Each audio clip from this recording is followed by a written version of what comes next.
semua, perkenalkan saya Taskia Fatwahanan dan rekan saya Muhammad Reza Kurnia dari Asisten Laboratorium Statistik dan Rekayasa Kualitas Angkatan 2018. Halo semuanya, nah Hypothesis It episode ini akan membahas mengambil insight statistik di balik rekor-rekor COVID-19.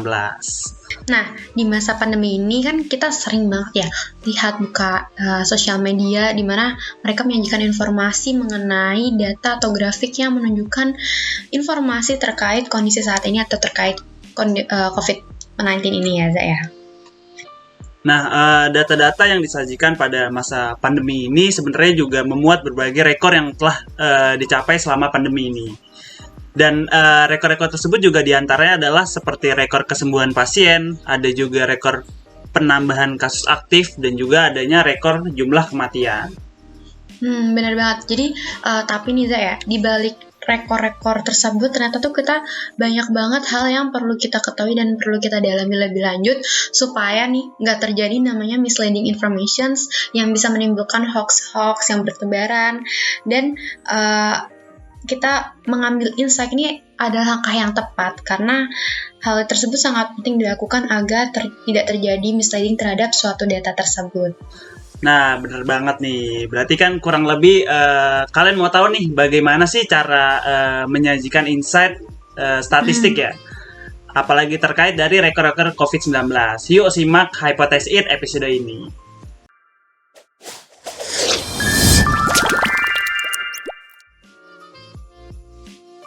Nah, seperti yang kita tahu ya, Zak ya, banyak sekali website yang menyediakan informasi mengenai pandemi COVID-19. Nah, tapi kita perlu selektif nih, Zak, untuk memilah sumber mana yang bisa kita jadikan patokan informasi tersebut.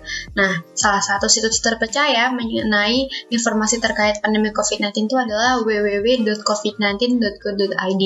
Nah, data-data di situs tersebut itu bersifat up to date, Zak, dan tentunya terpercaya ya, karena dia itu dipantau langsung oleh pemerintah mengenai informasi mengenai pandemi COVID-19 ini.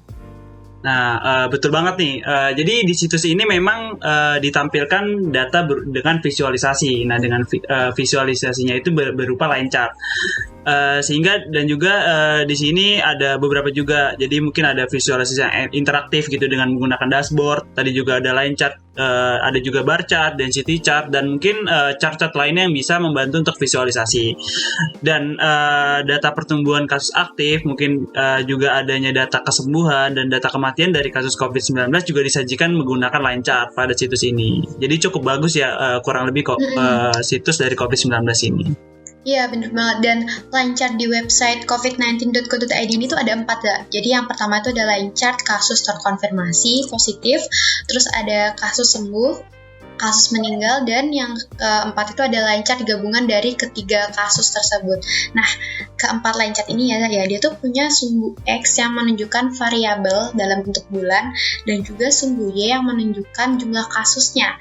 Nah, tapi tahu nggak sih kenapa kita di sini menggunakan line chart?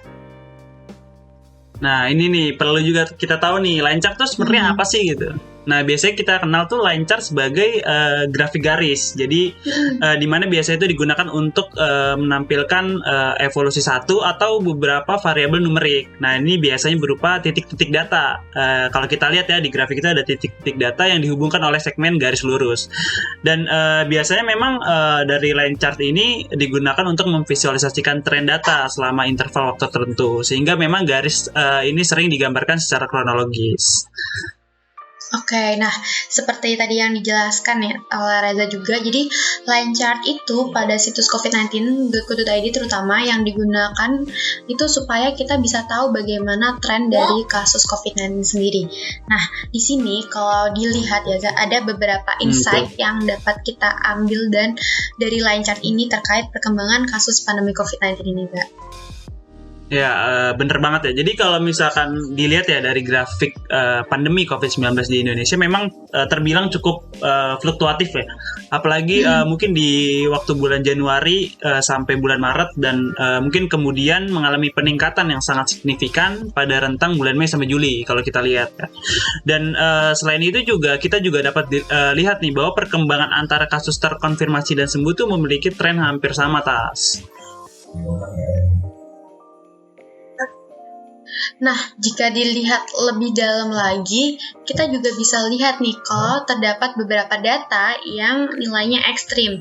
Nah, terdapat beberapa kasus juga yang termasuk ke dalam rekor-rekor selama pandemi COVID-19 yang berlangsung selama 1 tahun lebih ini. Nah, itu rekor seperti apa ya? Itu yang mungkin tadi kamu sebutkan ya? Oke, jadi seringkali kan kita dapat informasi ya melalui grup WhatsApp dan lain sebagainya. Ya, betul. Ada nih clickbaitnya, Indonesia mencatat rekor kesembuhan COVID-19 terbanyak sejak awal pandemi, atau rekor kasus terkonfirmasi positif terbanyak dan lain sebagainya. Nah, melalui line chart ini kita tuh bisa melihat secara langsung di mana sih letak rekor-rekor ini dengan cara kita tuh melihat titik tertinggi atau terendah pada si line chart ini. Oke, mungkin kita kembali lagi untuk melihat line chart ya. Mungkin, jadi mungkin berarti dari line chart yang kita peroleh dari website COVID-19 go.id tadi, mungkin kita dapatkan rekor kasus sembuh dan juga meninggal ternyata terjadi bersamaan di 27 Juli 2021. Apabila kita lihat dari data pada tanggal tersebut, ternyata memang jumlah kasus konfirmasi positif sebanyak 45.203 kasus. Nah, ini merupakan kasus sembuh terbanyak.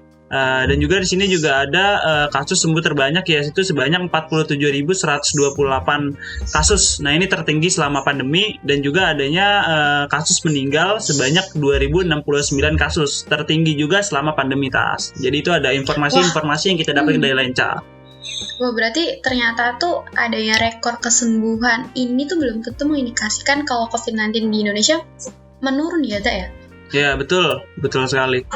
Jadi memang di balik rekor kesembuhan itu ternyata juga ada rekor kasus pasien meninggal akibat COVID-19. Nah, selain itu juga adanya angka kasus terkonfirmasi positif juga masih tergolong tinggi dibanding hari-hari sebelumnya. Kayak gitu, Tas. Jadi kayak mungkin di balik rekor-rekor itu pun ada, di balik itu tuh ada terkonfirmasi positif dan juga ada dari angka pasien meninggal seperti itu. Nah, benar banget sih, dari line chart ini kita tuh jadi tahu kalau terjadi suatunya rekor kesembuhan atau rekor lainnya, terdapat beberapa hal lain yang harus diperhatikan seperti data-data yang sebelumnya atau data-data yang terjadi bersamaan dengan rekor tersebut.